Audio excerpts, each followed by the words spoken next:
Подписывайтесь на наш канал. ای آدمی به خبر آخر ز دنیا می روی، هرچند داری سیم و زر آخر ز دنیا می روی. ای آدمی به خبر آخر ز دنیا می روی، هرچند داری سیم و زر آخر ز دنیا می روی. جانت ز تن بیرون شود، حالی تو دگرگون شود، عمرت ز صد افزون شود آخر ز دنیا می روی.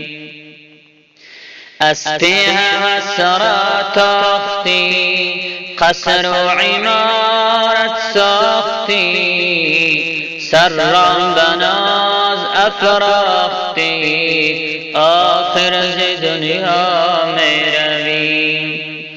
در خواب و خور همدم شوی، و از مال و زن خرم شوی، در فکر دین کم کم شدی آخر ز دنیا می روی.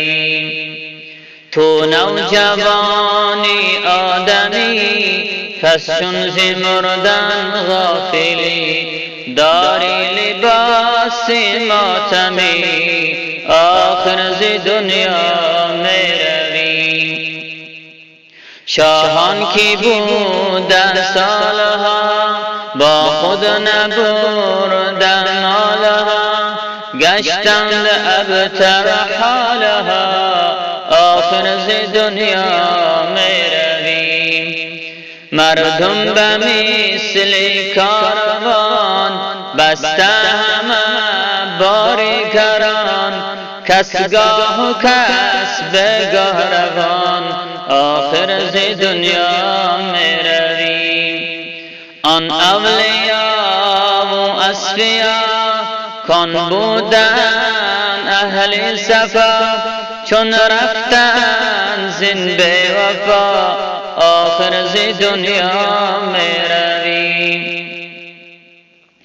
گر نوح و خضر را یابی ز الطاف خدا، از نفخه صور فنا آخر ز دنیا می روی.